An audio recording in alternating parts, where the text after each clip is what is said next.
Avez-vous déjà fait ça, du speed dating artistique? Je me prépare justement pour ça. Un créateur des coulisses du théâtre, son, éclairage, direction de production, etc.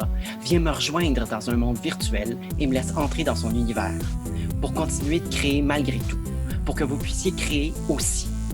Ensemble, on a 6 minutes, sans montage, en une seule prise, pour s'entendre sur une idée de concept pour une pièce qu'on n'a jamais lue avant la semaine dernière.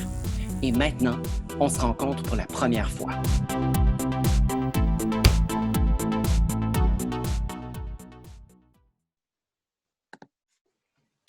David Poisson, directeur technique, affectueusement appelé DT dans le métier. Merci de mettre en scène ton atelier aujourd'hui puis de nous amener tes talents de conteur puis d'anecdotes. Salut Fred. Salut.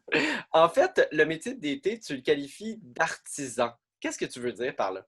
Ben, c'est que je fais la différence avec l'artiste au sens où on va participer au processus créatif en faisant partie des réunions de conception, mais on est vraiment ceux qui vont prendre l'imaginaire, les idées, puis qui vont les amener sur papier, qui vont les amener aussi jusqu'à la conception. Puis moi, j'aime bien me rendre jusqu'à cette dernière étape-là de fabriquer moi-même certains des éléments de décor, d'où le titre d'artisan. Ben, en fait, c'est vraiment utile cette définition puisque cette imagination-là, justement, on va la tirer de la pièce La cartomancie du territoire de Philippe Ducrot, donc que tu as lu, bien évidemment. Mm-hmm. Cette pièce-là, en fait, ça raconte le vécu de l'auteur, moi, qui veut découvrir, entrer au cœur des communautés amérindiennes. On est dans le théâtre documentaire, on a accès à un guide de voyage qui nous explique les réalités que les peuples autochtones vivent toujours et on a accès à son point de vue d'étranger, le personnage moi, sur, entre autres, les réserves autochtones. D'ailleurs, on appelle les autochtones lui et elle à l'intérieur de la pièce. Alors, pour la mise en scène, évidemment, je garderai la distribution originale, soit un acteur blanc et 2 acteurs autochtones, puisque c'est l'histoire d'une rencontre. Moi va à la rencontre d'un peuple auquel on est étranger alors qu'on vit dans le même territoire, qui est leur territoire, en fait. Ah oui, c'est fou. J'ai l'impression qu'on a plus d'informations sur des pays étrangers que sur ce qui se passe dans notre propre pays. Je veux dire, les communautés autochtones sont nos voisins. Ils habitent la même terre que nous. Ça serait la moindre des choses d'être au courant de tout ce qui se passe dans leur réserve, dans leur milieu de vie. Puis, je veux dire, il y a beaucoup de ces problèmes-là qu'on a créés nous-mêmes. Donc, ça serait vraiment la moindre des choses d'être au courant, au moins, de tout ce qui se passe. Tout à fait. Et donc, c'est vraiment une histoire de rencontre, tout à fait, d'entre les communautés autochtones et l'homme blanc, mais aussi, naturellement, entre un public et des acteurs. Et aussi, j'aimerais ça qu'à l'intérieur de cette conception-là, on convoque aussi la nature. Donc, vraiment aller à la rencontre de la nature, puisque c'est très présent aussi dans la pièce. Ce qui veut dire qu'il faut travailler avec des éléments naturels. Ah, je vois. C'est sûr que ça va me donner beaucoup de travail. Qu'est-ce que ça veut dire travailler avec le vivant pour toi?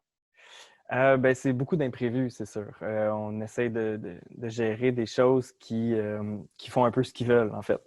On va essayer de tout prévoir, mais c'est sûr qu'on ne pourra pas. OK. D'ailleurs, justement, je serais curieux de vous demander à vous qui écoutez, quel imprévu, donc, vous pensez qu'il peut se présenter en travaillant avec le vivant? Le vivant, ça veut dire de l'eau, ça veut dire de la terre, ça veut dire des arbres. Et justement, sur cette idée, j'aimerais ça que mon public, naturellement, soit actif, donc qu'il puisse se promener un petit peu partout à l'intérieur de la pièce. J'aimerais ça que ce soit un espace ouvert où on puisse se promener. Les photos associées au spectacle ne seraient pas projetées, elles seraient données de main à main pour garder ce contact, cette rencontre-là. Et cette forêt, justement, serait au cœur de la scénographie, du décor, où on se promènerait dans cette forêt, puisqu'à l'intérieur de la pièce, on va même dire que les communautés autochtones sont plus en retrait dans la forêt, en retrait de l'autoroute. Alors moi, j'aimerais bien avoir une forêt. Comment on fait pour avoir des arbres sur scène? Bien, c'est sûr que là, c'est non seulement des arbres sur scène, mais des arbres, le public va être dans les arbres. Donc, ils vont voir tout de suite, si c'est des faux, ça va briser la magie. Donc, on devrait aller vers le naturel, vers des vrais arbres. Les forêts du Québec sont majoritairement composées de conifères, donc des sapins, des épinettes. Donc, ça devrait être vers ça qu'on va aller. On a probablement tous expérimenté d'avoir un sapin de Noël chez nous durant un mois. Donc, on le sait que si on l'abreuve bien, qu'on en prend soin, bien, il reste beau pendant une longue période de temps. Mais on sait aussi que les pompiers nous disent toujours de faire très attention parce qu'un sapin, une épinette, ça brûle extrêmement vite quand c'est sec et ça fait une grosse flamme très intense. Donc, c'est très dangereux. Donc, ça serait de faire des tests, de voir nos arbres, si on en prend soin, combien de temps ils peuvent durer. Parce que là, le spectacle va durer 1 semaine, 2 semaines, 1 mois.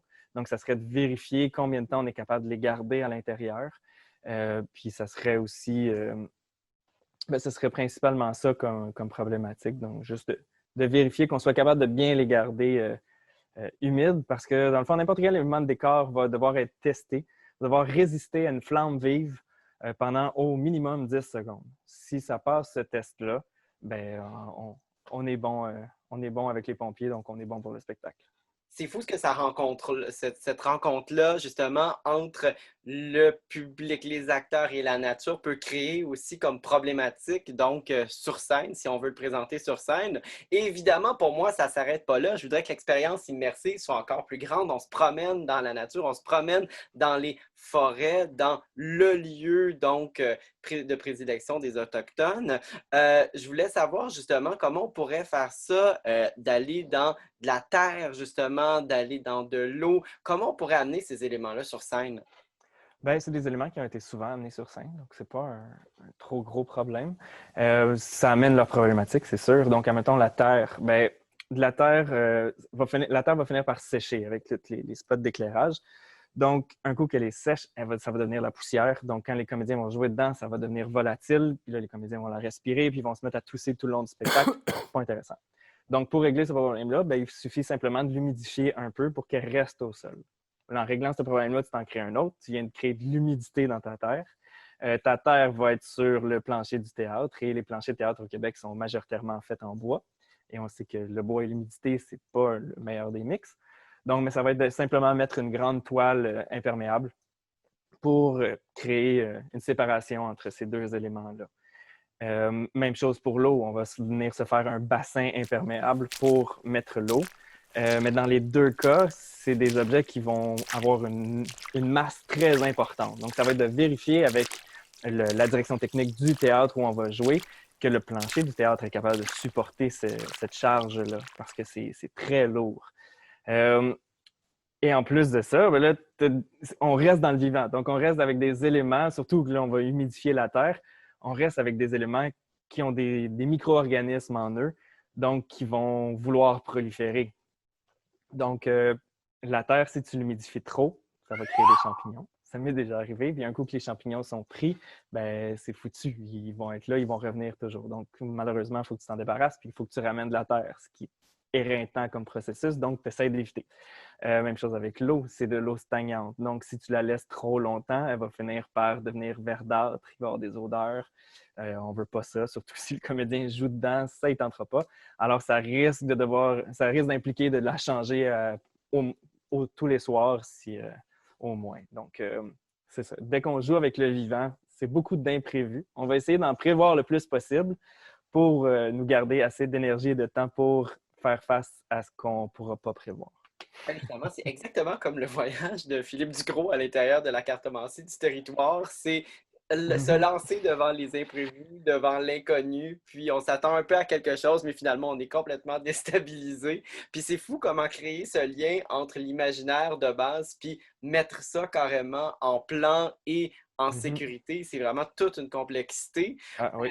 Justement, pour te garantir la complexité du spectacle encore plus, j'aimerais ça te proposer une dernière chose, en fait, que le personnage de moi soit en hauteur, Okay. donc vraiment en position d'observateur pour regarder cette forêt, regarder ces éléments naturels-là au début de l'histoire. Comment on pourrait travailler en hauteur avec le comédien?